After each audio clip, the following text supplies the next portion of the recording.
شهر كريم قد أطل شهر الصيام والعمل أبشر إذا ما الشهر حل شهر الرجاء والأمل.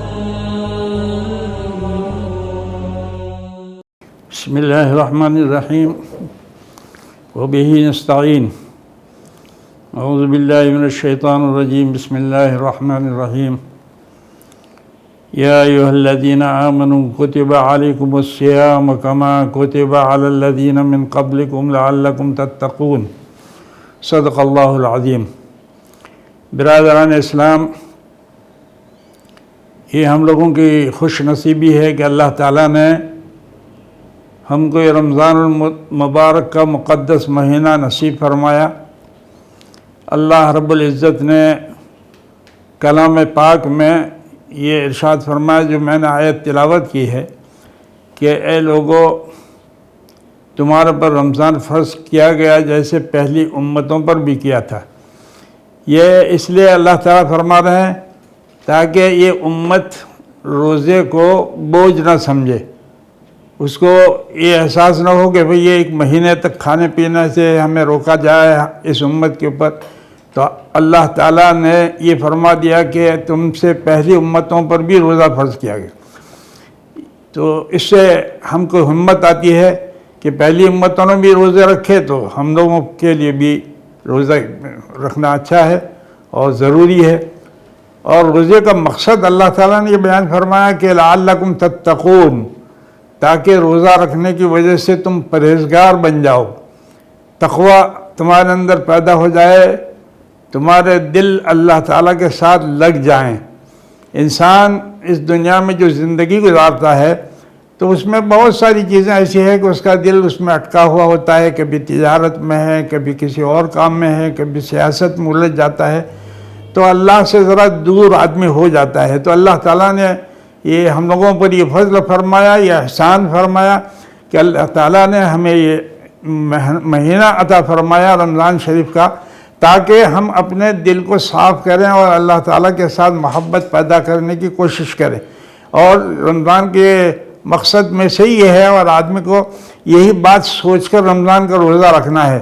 اسی لیے یہ ضروری ہے کہ آدمی اللہ تعالیٰ کی اس بات پر پورا یقین اور اعتماد کرتے ہوئے رمضان کا روزہ رکھے. اور دوسری بات یہ ہے کہ اس کو یہ امید ہونی چاہیے کہ میں یہ رمضان کا روزہ جو رکھ رہا ہوں اس سے اللہ تعالیٰ راضی ہوں گے اور مجھے اس کا اجر عطا فرمائیں گے. نبی کریم صلی اللہ علیہ وسلم نے ارشاد فرمایا کہ بھائی اللہ تعالیٰ فرماتے ہیں کہ بھائی یہ روزہ تو میرے لیے ہے اور میں ہی اس کا بدلہ دینے والا ہوں. تو یہ دوسری عبادتیں بھی آدمی کرتا ہے، لیکن روزے کی خاص عبادت یہ ہے کہ اس میں آدمی ریاکاری کا اظہار نہیں کر سکتا. آدمی کو پتہ نہیں چل سکتا کہ آدمی روزے دار ہے یا نہیں ہے. بعض آدمی کا روزہ نہیں ہوتا، لگ بھی ایسا منہ بنا کر بیٹھتے ہیں کہ پتہ نہیں چلتا. اس لیے آدمی کو کوشش اس کرنی چاہیے کہ اللہ تعالیٰ کی ذات پر اعتماد کرتے ہوئے، اللہ پر ایمان رکھتے ہوئے اور اللہ تعالیٰ سے اجر کی امید کرتے ہوئے وہ روزہ رکھے. تو اس کا پھر نتیجہ یہ نکلے گا کہ آہستہ آہستہ اس کے دل میں اللہ کی محبت پیدا ہوگی، اس کے اندر تقوی آئے گا، وہ اللہ سے زیادہ قریب ہو جائے گا. اور یہی مقصد ہے اس رمضان کا کہ لوگ اللہ تعالیٰ سے قریب ہو جائیں.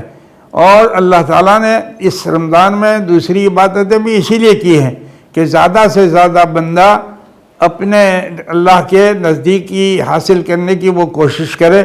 اللہ تعالیٰ ہم لوگوں کو اس کی توفیق عطا فرمائے کہ اس رمضان کے روزے کو ہم اس کے صحیح معنی میں سمجھیں اور صحیح طریقے سے اس کو ادا کرنے کی کوشش کریں. ایک چیز ہوتی ہے، ایک ڈاکٹر ایک علاج ہم کو دیتا ہے اور علاج کے ساتھ اگر ہم نے اس کا پرہیز نہیں کیا تو پھر وہ علاج کامیاب نہیں ہوتا.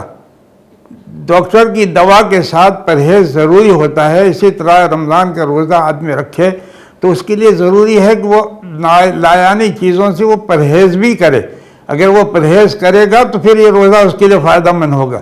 اگر ہم نے روزہ رکھ کر پرہیز نہیں کیا تو پھر وہ روزے کا وہ اثر نہیں ہو سکتا جو مطلوب ہے، جو شریعت ہم سے چاہتی ہے. اور اسی لیے ہم دیکھتے ہیں کہ جو آدمی بہت ہی دھیان سے اور یہ کرتے ہوئے روزہ رکھتے ہیں، اللہ سبحانہ و تعالیٰ ان کی 30 دن کی جانے کے بعد ان کی طبیعتوں پر کافی اچھا اثر پڑتا ہے، ان کا رجحان اللہ تعالیٰ کی طرف ہو جاتا ہے، وہ مسجدوں کی طرف زیادہ آنے والے بن جاتے ہیں۔